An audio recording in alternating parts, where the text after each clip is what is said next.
So good day. My name is Julie Morrison, and I am welcoming you on behalf of the SAL Professional Learning and Development Committee to our structured conversation today. We are very excited to have you here. Please make sure that as you're coming in, you mute yourself so that we can be focused entirely on our presenter, which we're very excited to have today. So on behalf of the committee, I do want to thank you for attending today's structured conversation. SAL and our committee are committed to involve, feature, and represent diverse perspectives and identities in our offerings and to meet your professional needs as we do so. So you can help us achieve this in a brand new way by being like Heather and offering to present a presentation as a structured conversation. We have a proposal form where you can submit ideas for your own SAL structured conversation. And so we encourage you to go to our website and check that out. Not right now, of course, but later when you have a few moments. I'm going to put that in the chat in a moment here. Now, during our presentation, we invite you to participate by asking questions, sharing comments, and providing feedback through the chat function. We will be monitoring that and we'll be pulling questions out to use during the Q&A, depending on how much time we have.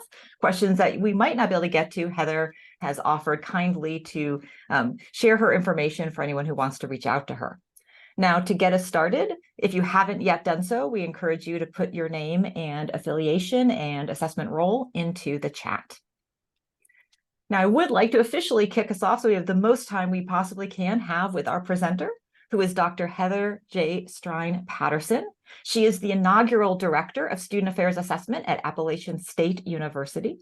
She currently serves as the editor for the Journal of Student Affairs Inquiry and as an adjunct faculty member for Western Carolina University's Higher Education Student Affairs program.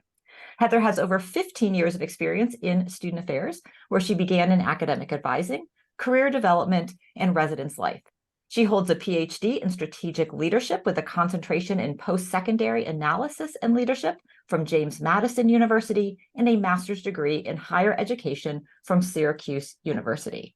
So please help me in welcoming Heather as we learn more about how assessment is a leadership process. Hi, everybody. I'm so glad to be here today. And really quickly, I just saw Alyssa and Shiloh share their videos. I'm going to call you both out. Thank you. If you do feel comfortable to share your video, I'm such a people person. It's so helpful to see the nonverbals that you're giving if what I'm saying is connecting with you and making sense. I first want to say, please, I have people call me Heather, and I use she, her pronouns. I am a first-generation college student who's feeling a little shaky today. Like, I think, you know, being a first-gen student, you're always like feeling imposter syndrome. So that's coming on a little strong today, but I'm grounded and want to thank C.G. Heiser and Renee Riley Delgado for inviting me to speak at this SAL structured conversation after they heard me do this at the recent ACPA Student Affairs Assessment Institute. I also want to thank Dr. Kelly Dixon and Alice Mitchell, who are the editors for the article that this presentation is based off of. I wrote this during COVID with 2 small children, and I would not have done it without their support through the writing process. And I also want to thank Dr. Sarah Finney, Sarah LaFrance, and Renee Harrell, who have been constant sounding boards for me and cheerleaders in doing this. So I am excited to present to everybody today, and even coming into this space, this just seems to really resonate with people. And the more people hear about it, so I'm excited to see how it resonates with you all, or how it doesn't resonate with you, and how we can use this to build and make something better. So I'm going to go ahead and share my screen and get my notes set up. I also, like, if you're a social kind of media person, I was on Twitter. I'm not really doing that anymore. I don't even know what the new thing is called. It looks like an X symbol or something. I'm not hip enough to know, but I am involved on LinkedIn and kind of a couple hashtags if you want to kind of engage in the conversation there during today or afterwards. But what I want to talk about is the traditional assessment cycle today, how that assessment cycle reinforces the challenges that we have in student affairs around assessment, and then a process that I've come up with to help me in my own practice working with student affairs practitioners at any level of the division. So I think it's important to say all of this in context of who I am in my professional career and where I come from for my professional roots. I completed my undergraduate degree at Ohio State University. I went on and did my master's at Syracuse University. And then my first job out was at Miami University of Ohio in residence life. I was there for a year, and then I moved south to be with my now husband, and I started working at James Madison University. So all of this is really happenstance because I landed at JMU and I worked in an office called Career and Academic Planning. So there I did academic advising and career advising. So I was advising undeclared students, working with major changers, and then doing resumes and job search, internship search, working with employers. And I forgot to say at Miami, I was also an academic advisor within the residence hall that I oversaw. So I was supervising RAs, and I'd be able to go knock on the student's door if they were missing their advising appointment because I advised everybody in the hall. So I have deep professional roots in student affairs, and that's really where I started. But when I got to JMU, I really had no idea that I happenstanced upon one of the national leaders in student affairs assessment in the country. So I had this moment where I was like, oh my gosh, I'm learning so much that I didn't know just 2 years out in my career. And that's really important to understand where my lens is coming from, even like where I learned about the traditional assessment cycle. I remember going to presentations from Dr. Finney and others in the Center for Assessment and Research Studies there, and learning about the traditional assessment cycle more and having that make more sense as I was now a practitioner and not just in grad school. You can think about assessment as a systematic basis for making inferences about the learning and development of students. And if you're a student affairs practitioner out there like me with those kind of roots, and I show you these books, you have one of these books from your master's program, the green books, the student services books. And this definition came from the 1996 third version of student services. If you happen to have an image of the first two, please call me and let me know. I'd love to get those. I can't find them. But when we think about that systematic basis, you can see how that systematic basis is used at lots of institutions, right? That traditional assessment cycle demonstrating a systematic basis. Now, the words might be different in these assessment cycles, but when I've looked at these, kind of seen what's consistent and what's a little bit different, they will consistently start with defining goals, outcomes, and objectives, right? We've all seen that. Then somehow designing strategies to achieve those goals, creating that measurement plan for how you're going to see if you're meeting your goals, administering the measure, analyzing the data and interpreting the results, and using the results to inform improvement efforts, right? So when I say the traditional assessment cycle, this is what I'm talking about. Now, I have found in my experience, and I think reflection on that experience, that the cycle reinforces challenges that we have. And I think these are best shared through a couple of stories. I'm going to go ahead and use institutions that I've been at to share the stories without names, because I feel like my dad, who started working on a factory line and worked his way up into the company, I have committed to institutions and stayed at institutions. So it wouldn't be really hard to figure out where I've worked and what I've done. And it's not to call any of these institutions out. They're actually current national leaders or have been national leaders. And really these stories are to highlight this is happening everywhere. And every time I share these stories, student affairs practitioners come up to me afterwards and they say, oh, that happened to me. da da da da da da da da da, right? And so it can happen at the best of schools and the worst of schools, right? So all of this is just to say these are my experiences rather than sharing others. So with that, these fireside chats, let's start with my experience at James Madison University, where I shared I was a career and academic advisor. We had probably, 10 career and academic advisors, 8 to 10, and each of us were assigned different academic programs to work with. I was assigned the health area, so I got to work with nursing students and social work students and pre-professional health students. And there, the director at the time expected each of us as liaisons to conduct our own assessment and measurement plans. So he expected us to define the goals and outcomes for the programs we were providing to the academic areas, to design the strategies to achieve those goals, to plan, measure, and design the programs, to administer those measures, and to analyze the data and interpret those results. And most all of us were pretty new professionals, right? Like first 5, maybe 10 years, if we were really pushing it. And I know I was like, oh, what? And all of us were kind of feeling that way, right?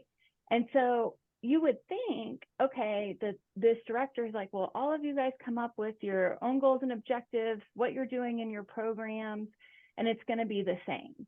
But the reality is it's going to be different shades, right? So we can all say we are going to create learning outcomes around resumes, but we're also focused on our niche populations. Those learning outcomes of writing your experiences and translating those experiences are going to look different in each of those functional areas.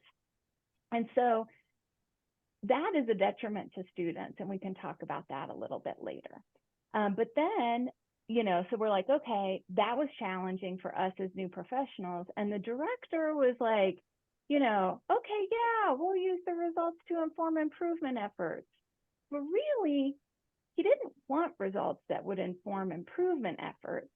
He really wanted to use that data to put on a pedestal, right? To say, here's the things that we're doing so great. Here's, that was why he wanted it. It was like, well, if it's, something you can use to get better, like you do that, dismissive.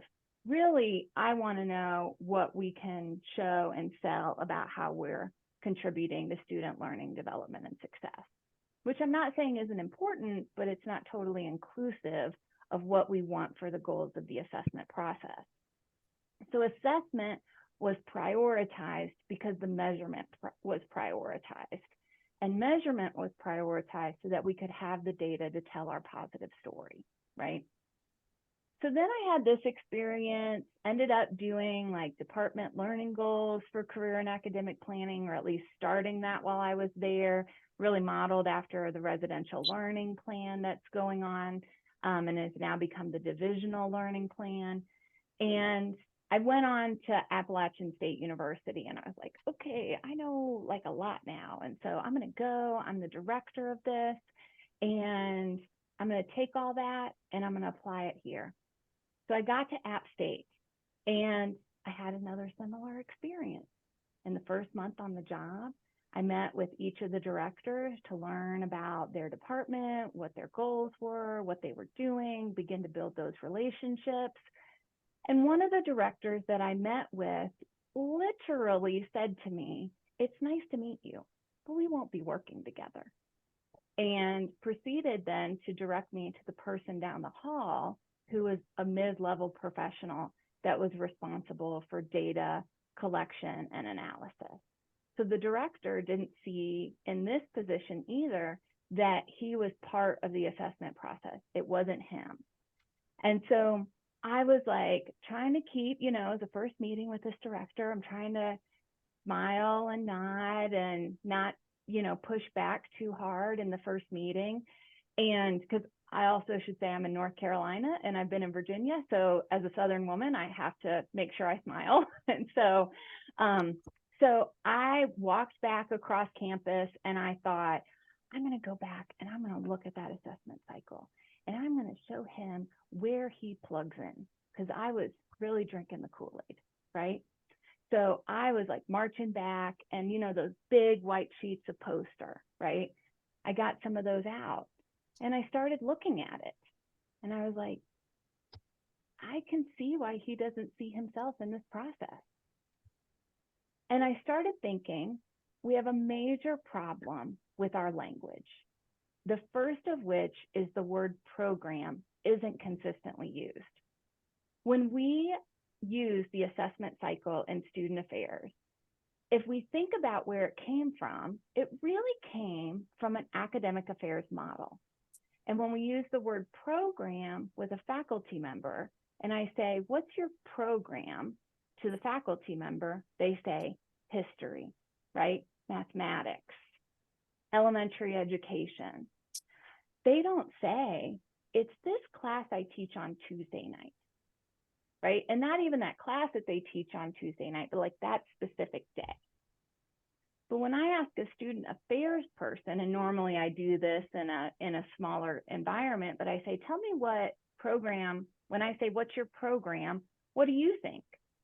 And they say, oh, this workshop I do on Thursday night. That's their program. So we use different language in ways that when we use the word and say, assess your program, we're talking about apples and oranges, right? A faculty member in academic affairs is talking about the whole experience. Student affairs, we're talking about isolated experiences.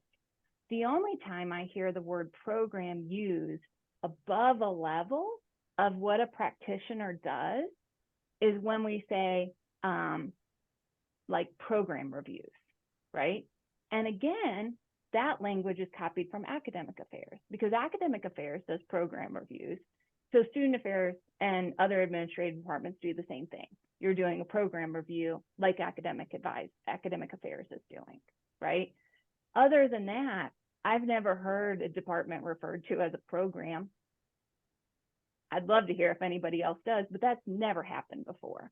So right away, we have a problem with where we're starting when we're defining goals, outcomes, and objectives, right?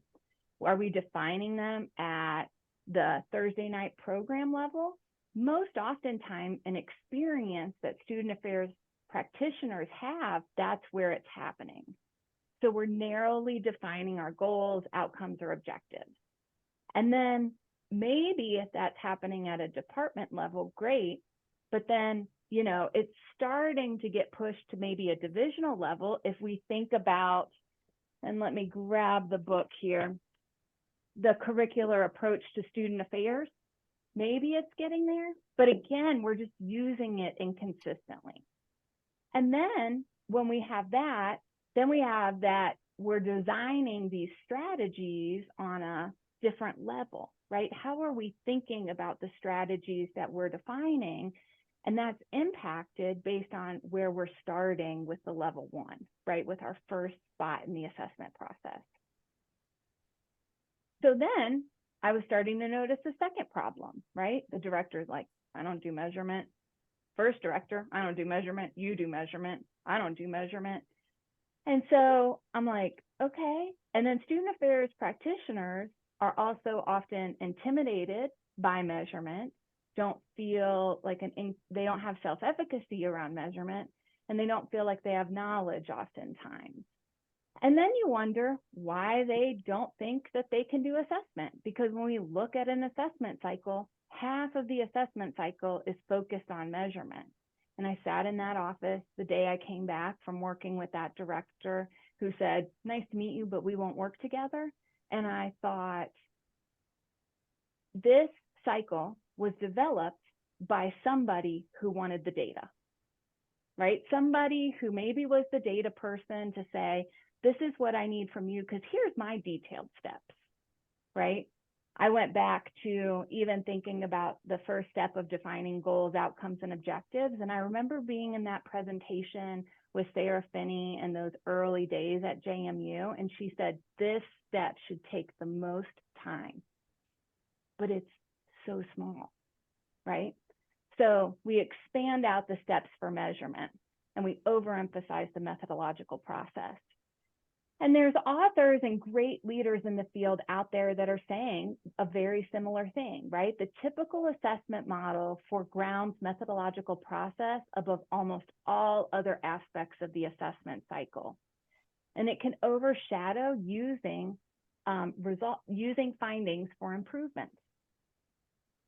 I argue in my article, it not only overshadows using findings for improvement, but it overshadows goal and outcome development and designing intentional strategies to achieve those goals. The third problem is that student affairs leaders need to be willing to see and utilize measurement results that don't show the highlight reel, right? So we know that in the field of student affairs, we want to be able to find great highlight reels, that impact story about how our work contributes to the educational mission and success of students. But we also need to be okay seeing that not all of our results are going to show us what we want. I apologize, I'm going to take a drink of water. My 2 young ones have strep throat, and they gave it to me, so I'm going to need some water during this presentation. So that's the third problem, right? So I went back and I start looking at this, and I think about, wow, this process, that methodological process is really overshadowing all the other aspects of the assessment cycle. And I could be negative Nancy here, but I also was seeing some opportunities when I looked at the cycle. Opportunity number 1 is when you work with student affairs professionals, they love thinking about the ways that they can impact students. So when you work with a student affairs professional and they say, I don't do assessment, they're talking about the methodological process because they do all the time work on defining goals, outcomes, and objectives. So I've consistently pushed back with folks here at Appalachian when they say, I'm not good at assessment. Yes, you are. This is assessment. This is part of the process. So that's an opportunity where we can call people into the work. Opportunity number 2 is that student affairs educators love implementing student group or individual experiences. You'll often hear about this as like that student contact, right? They love doing student contact. And so they are really interested in designing great strategies, right? To help students achieve success, to thrive. They want to do this and they enjoy it, and that's why they got into this work. The third opportunity is that student affairs professionals want to do their best. They want to be efficient and effective, being the most efficient and effective as possible. I say to people, I've never met a student affairs person that says, I don't want to get better. I don't want to use results or data to be more efficient at my job or effective at my job. Because I've never heard a student affairs professional say that they have more time. Ever, right? In fact, they keep getting asked to do more with less. So I think people want to utilize results and data or information to get better. So I'm looking at all of this, right?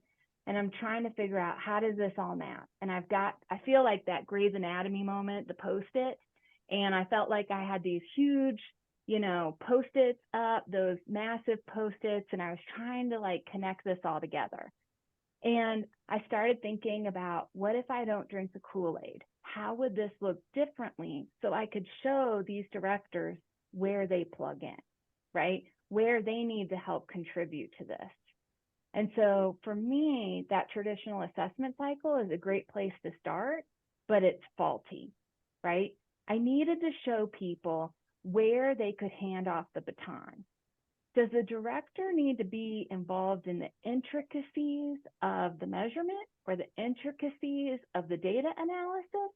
No, but they do need to be involved in what are the goals, outcomes, and objectives of the unit, right? And who might be responsible for executing those outcomes and objectives more within a department, right? Looking at a bigger picture. and where can they hand off the baton?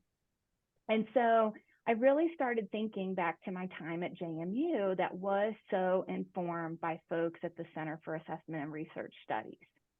And I remember they would always say, measurement does not equal assessment, right? Keston Fulcher was one of the authors that I quoted earlier with other wonderful folks. And so I really was thinking a lot about that. And then I started thinking about my strategic leadership studies program that I did there. Derry Irwin went from starting the Center for Assessment and Research Studies and then co-developed the strategic leadership program at JMU. And one of the things I learned there is that a leader does not equal leadership. And the kind of, mirroring of these things that are used as synonyms but aren't, right? We use leadership all the time. Oh, and Julie, I'm going to pick on you a little bit. Julie Morris, she has great leadership.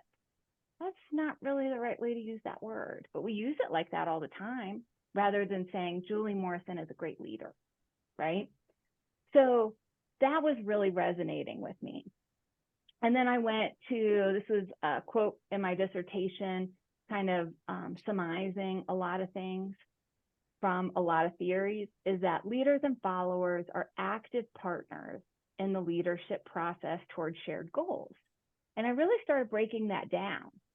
Wait, it's talking about leaders and followers are active participants, right? So when we talk about leadership, there's theories based on followership, right? There's follower theories and then leader theories. And all of that works together towards the leadership process. And we have that in student affairs. I mean, really any organization does, right? We have leaders and we have followers. And yes, we can talk about how, depending on what it is, you're a leader at lots of different positions. But at the end of the day, we're all still followers too. We can be leaders at some times and we can be followers at other times. And then I started thinking about this leadership process. And I'm like, the assessment process is a process. And when we talk about how the leadership process is how leaders and followers are active participants towards shared goals, that's where we start with the assessment cycle, right? The assessment process. So I really started thinking and have put out there to the world very vulnerably that assessment it's not a measurement process, it's a leadership process for quality improvement efforts to enhance student learning, development, and success. And to be a leadership process, both leaders and followers need to engage in that process for those quality improvement efforts and demonstration of impact to enhance student learning, development, and success, right?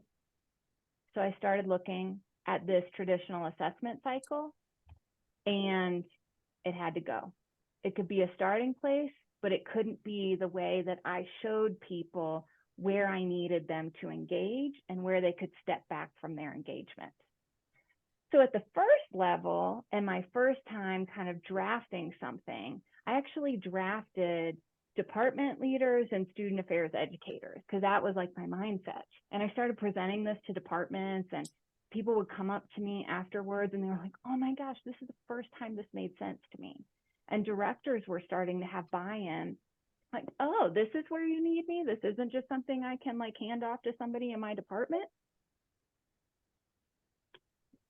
So that went really great. And then, anybody surprised? I was like, started talking with my divisional leaders, and I was like, oh, I need them to get involved too. And I need to make it really clear where they need to get involved, right? And like where we need to, again, really think about what we want as a division and how all of our departments are working towards those same shared goals that we have across the division. So I started using this model at Appalachian, and it was funny, this kind of came about in 2020, as I said, that's when I started working on writing the article. And that same year, the curricular approach to student affairs came out, right, which is wonderful. And they were talking in a lot of the same ways about how the division needs to set what the goals and outcomes are for the division and how we're all working together. So while this can look more complicated, and I acknowledge that, I necessarily didn't make it for your entry-level learner to assessment, right? In a lot of ways, it was a tool for me as I was talking to different folks across our division and constituents to help them understand how I needed their engagement and where I didn't need their engagement and where I was going to be calling other people in. So we first kind of, there was that student affairs educator. What did they need to do? What did departmental leaders need to do? So I've worked at mid to large size institutions. So this might be associate directors or your directors, but I've also talked with folks that work at small campuses and they're like, Heather, this is so scalable. Like, even though at this small campus, I might be the departmental leader and the student affairs educator simultaneously, it still helps me see where that connects and how that connects with divisional leadership, right? So when we dive into these different pieces, and this is really just an overview, right? As the chapter is, we could have work like the Student Affairs Assessment Institute, right? That's days. So this is just a highlight reel. But when we start with that divisional leader, we really want them to connect back to strategic planning. And Benjamin and Henning, in one of their articles, say that strategic planning is a complex form of assessment. And what I'm calling for is a complex form of assessment, because when we don't have a complex form of assessment, and I talk about this in the article, we are potentially putting ourselves out there to have people's agendas, right? Or that it's not focused on how we're achieving our goals and outcomes. We're not working as an orchestra in concert. And so the first step in the divisional leader cycle is those strategic priorities, and then thinking about divisional goals, outcomes, and objectives, right? And so when we're doing this, we want to be informed by things like CAS standards, CAS learning and development, right? Outcomes. We want to be thinking about other learning frameworks out there like NACE career competencies or career readiness competencies, thinking about that curricular approach to student affairs, and then also knowing the context of our own institution. So I use App State here because that's where I am. Then we want to think about creating a divisional educational and operational plan, right? Often when we talk about assessment, and literally I was just talking with my associate editors for the journal. We have a lunch meeting on Thursday, and one of them said, a lot of times when we talk about assessment, sometimes we can be so exclusive that it's only about learning, right? But when we're in student affairs, we also have to think about our budget. We also have to think about things that are scalable. So we need to come up with what are our operational goals and objectives alongside what are our educational goals and outcomes, right? So we can have operational goals of increasing our bed capacity in university housing. Great. We also should think about, as we do that, what are our goals, educational, student development, and learning for students, and how might we build a facility that also thinks about supportive environments for student learning, development, and success. Let's look at our data. Do we have examples of where our traditional housing seems to impact that better, or maybe our suite style housing? And let's make decisions on creating a space that increases that capacity that we need alongside thinking about our educational goals, right? There's a symbiotic relationship there, and we need to think about that. So this is really, when we think about these educational and operational plans, where there's a handoff between that divisional leadership and departmental leadership, right? Who does what and what departments do we see playing into these plans more? And then departments are going to take that and they're going to more refine, more narrow focus. What are our goals, outcomes, and objectives as a department that align with the division, right? Which are also obviously aligning with the institution. And then we're going to come up with more niche educational and operational plans for our focus, right? And that's where the handoff occurs to student affairs educators, right? They shouldn't be making learning goals or goals and outcomes in a silo of what's occurring in the rest of the department. Departmental leaders should provide that vision and leadership for the department. Now, then those student affairs educators are going to understand, okay, these are the things that I'm being charged to do within my department. So I'm going to plan those evidence-informed strategies. If you haven't yet read some of the articles that Dr. Sarah Finney has done lately, she's informed even the new CAS standards with updates around evidence-informed practice. That's great material. I encourage you to read. It's cited in my chapter as well. But we need to have those student affairs educators be able to be the experts on evidence-informed strategies. These are the pieces where we start to see that more traditional assessment cycle really be embedded, right? So we're thinking about that planning, the measurement and data collection, implementing strategies, those educational intervention strategies and the measurement, and then analyzing the data and statistical results. I also emphasize in my book chapter, these 3 steps here, just because I'm saying they're the responsibility of the student affairs educator isn't saying that they should do it. It's that they need to be thinking about it and identifying the partners if they don't have the competency to do it, right?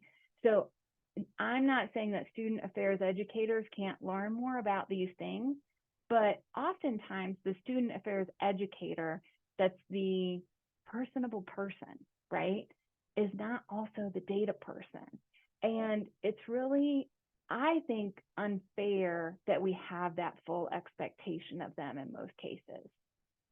So it's their responsibility to be thinking about it, working with somebody who might know more to then implement that and make sure it works alongside their educational strategies that they're implementing.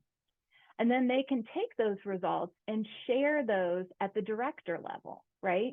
We might do measurement on 2 programs that are meeting the same learning goals that we have as a department. And as a director or direct department leadership, I should look at the differences and the outcomes for those programs, and not just the learning and development outcomes, but also capacity outcomes, right? So if both of these programs are meeting the same learning and development, we're showing the same outcomes, as a director, I should be like, okay, which one's attracting more students? Let me also make sure I'm thinking about equity, and is it attracting the same kind of student, or are there different kinds of students that these programs are, impacting and attracting? And thinking about those things at a bigger level. Because as a director or somebody's supervisor, I can say, you've done a great job, and I want to give you more time.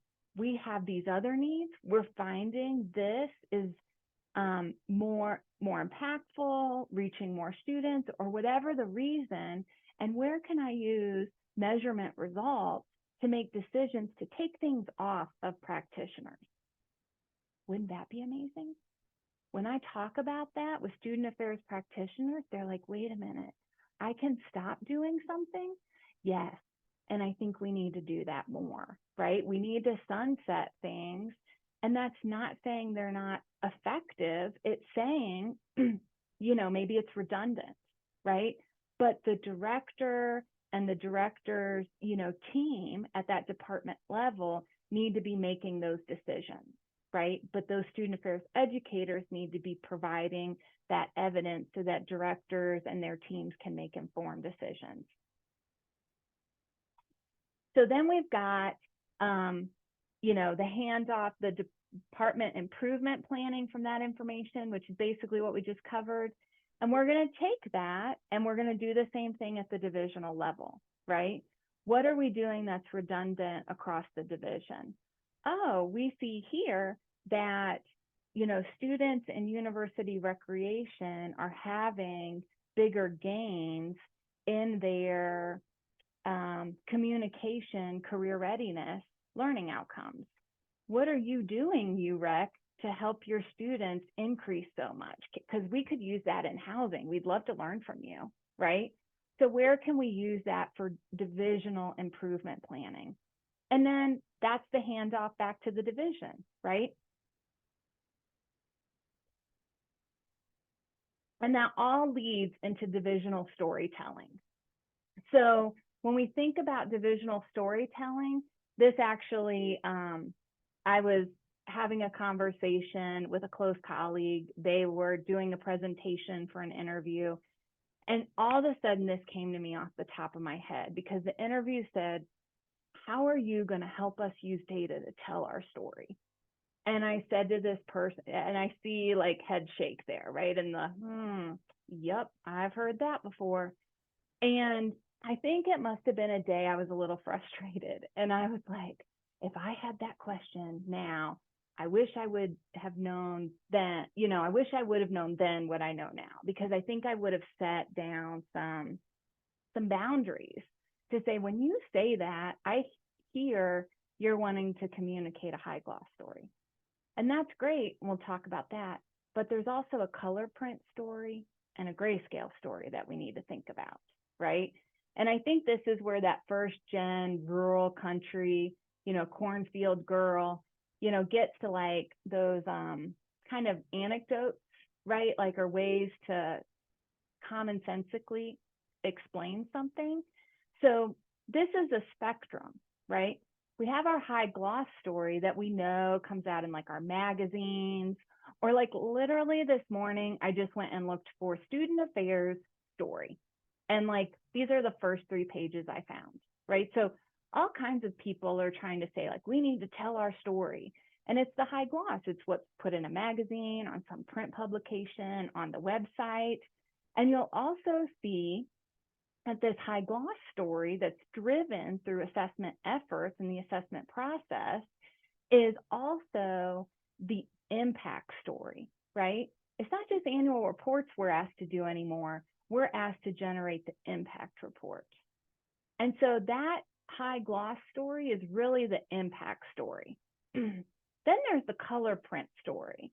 And that's like where I don't have access to high gloss. I'd have to like go to like a printing. I'm like, Kinko's, is that even a thing anymore?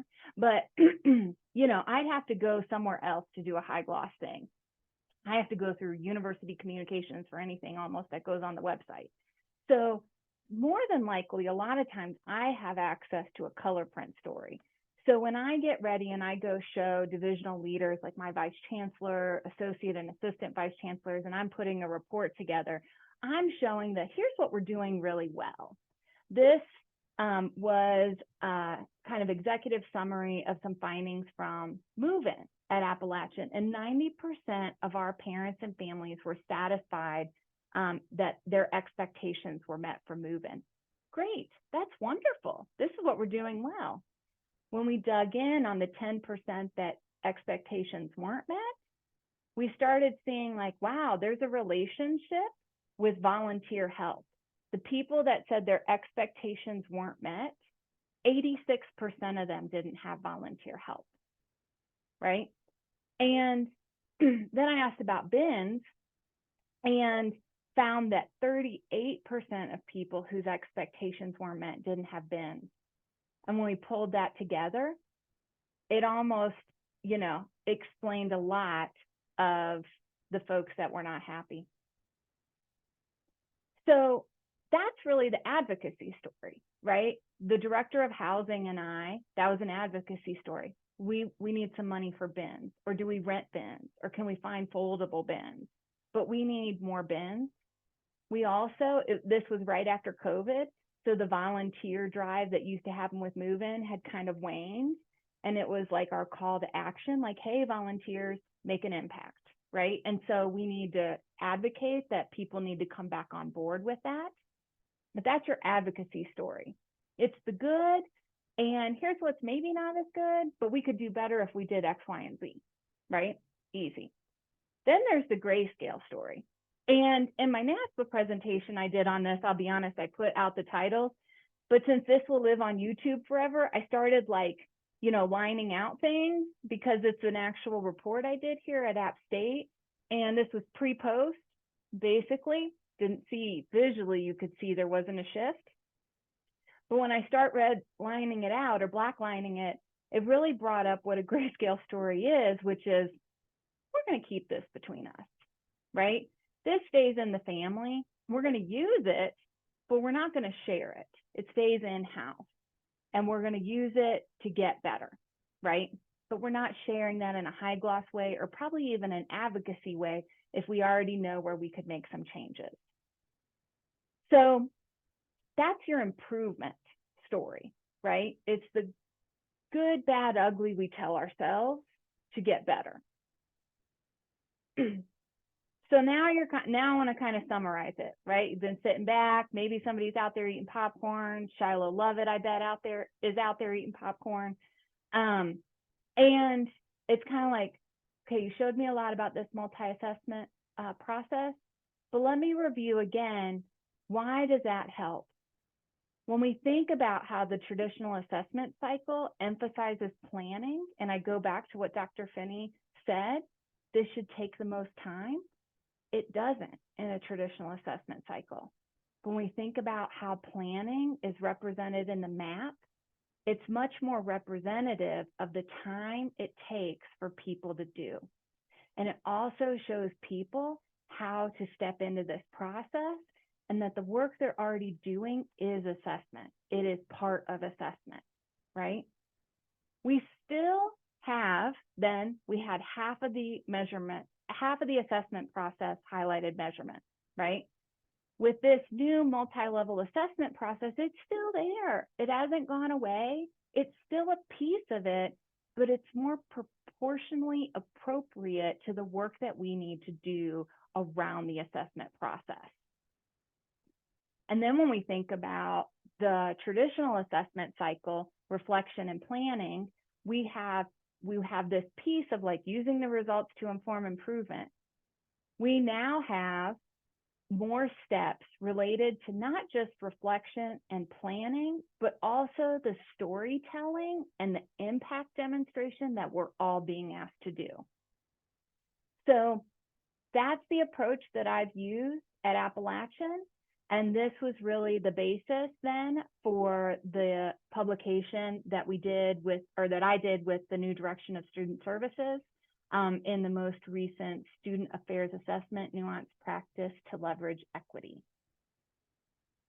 And at that, I don't know what time it is, y'all. So do we have time for questions? Yes, we have 5 minutes for questions. Hey. That was amazing. Like, I have to tell you, you rocked my world. Like, paradigm shift happened for me. I think people were, there's some information in the chat, but I think people were probably so sucked in that they haven't even had a chance to, to throw comments in. So maybe as I'm talking, they can start doing some more reactions in the chat. There weren't any official questions, but there were a couple of comments that came in that I thought maybe you could speak to a little bit. So when you were talking about some of these problems, specifically around like, well, what does a program mean? And Melissa Brown actually sort of expanded that into, and I'm going to read you what she said. Expansion is great. So she said, words matter. The lack of a consensus across higher education for terms like goals, outcomes, programs, initiatives is one of the greatest barriers to understanding and buy-in of assessment and strategic planning. In my opinion, she said, I think in all of our opinions. I'm wondering if you have any recommendations for what we do on a broader scale, or even just within our own institutions, for how we define these terms to break down that barrier. I think in my publication, and that's I think a confusing piece, even for me, when I literally went to write this article, I was like, oh, this part of the article will be easy. And it was the hardest part of the article because nobody's thinking consistent, trying to be spicy, but not too spicy. So nobody's thinking consistent on this, right? And so I actually put out some new ways for us to think about it. And I apologize, I'm like a little, but like engagement objectives, right, versus perception objectives. So perception objectives are around like satisfaction or perceptions of campus climate, right? It's not how students change as a result of their education or experiences, but there's still things that matter and that we care about. But an, engagement objective about like, and then you can go in and I go into this, but like Aston student involvement theory, and I struggled with this with my dissertation. I was like, what the heck is the difference between Aston and Coup, right? Like, because Cou's like building off of Aston, great. What's the difference? And I really kind of found that like Aston was really talking about the students, involvement in, right? But there was no accountability there for the institution.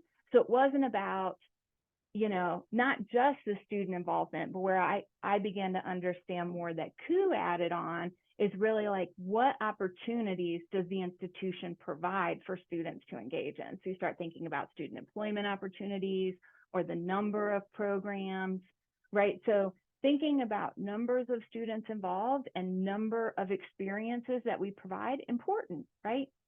Not the whole story, but a piece of the story. And we need to think about and not minimize different pieces of the story, because when we think in student affairs, it's all part of it, right? And I think the less I hold up my nose to those pieces that are important, the more buy-in I get, right? But a lot of times I feel as a person, and have been echoed, in this when I talk to, again, practitioners, is there's a feeling around assessment sometimes that like what I'm interested in doesn't matter. Well, if we say what you're interested in matters, and let's just say what it is and really help think of a way to define it clearly, and we want you thinking about X, Y, and this other piece, then it pulls them in. Oh, you're not dismissing what I know to be interested in as a starting point, right? You're disinviting me unintentionally, right? So being able to say, oh, okay, you're talking about engagement objectives, right? You're talking about perception objectives, differentiating those two things, and then talking about learning and development outcomes. But I agree with Melissa, it's a problem in the field. But I hope those pieces of my article resonate. And if anybody wants to build off of it and say it's crap, I'm great to like co-author something and build off of it with you. So right, because we do need more of these conversations in our 100%. national conversation, right? Yes. Well, we are kind of out of time for Q&A, but there was one that came in, and I'm hoping maybe you can address it like in a minute, if that's possible. Great. And then additional questions you might need to save for later. But this question came in. I loved the the high gloss color grayscale way of thinking through this. I'm definitely stealing that as well. So the question was, where does the accreditation story fit into this storytelling spectrum? Or is it in elements of all of those, depending on what part of accreditation you're doing? I think it's in elements of all of them. I think it's more in the advocacy story, right? The color story and the grayscale story, though, because at least in my experience with accreditation, and it depends on, I think, maybe your regional accreditors, they want to see that you're trying to get better. We can use the advocacy story to highlight where we're trying to get better and the strategies that we're using to trying to get better. And it's definitely in the grayscale stories. But if anybody else is having luck out there with like development for student affairs and recruiting money, maybe that high gloss story helped you get money that helped you improve other things. So I don't want to say it's not, but I think, at least in my experience, more than likely it's with your grayscale story and your color story. Wonderful. Well, thank you. I think we all wish we could keep going, but obviously, unfortunately, we don't have that time.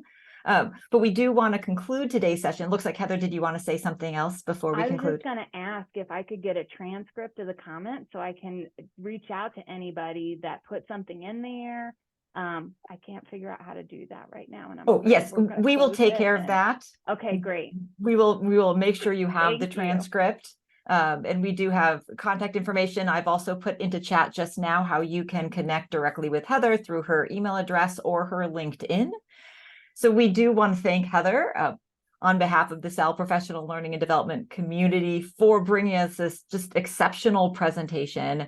The recording will be available and will be shared. Heather, in the beginning, when we said, hey, can we get your slide deck? She said, there's like 100 and some slides because it's all these animations. Well, let me tell you, Heather, because you weren't able to monitor the chat, there were so many shout outs to your slide deck about how helpful that was. So we will find a way to share that information maybe in the slideshow version where you can kind of get the visuals, because I think it just resonated, well with me and I think with many other people. So the 108 slides really worked for us. So thank you so much. And now we invite you, all of the folks on this call and everybody else, to join us for our next structured conversation titled Aligning Learner Skills with Labor Market Needs to Enhance Career Outcomes. That's going to be with Tony Pericini, who's the product manager of Occupational Insight and Milestone at Anthology. That session will be on November 19th, same time as this one was. We also hope that you are not so intimidated by the gloriousness of Heather's presentation that you feel that you cannot submit your own proposal to share what you have to say, because many of you I know have things to say. So we encourage you to visit our SAL Structured Conversation site and submit a proposal, or reach out to our team to talk through possible proposals where we can help you. On that note, we thank you very much for joining us. Have a wonderful day and look forward to the follow-up where you can get all these resources to ponder even more. And thank you once again to Heather.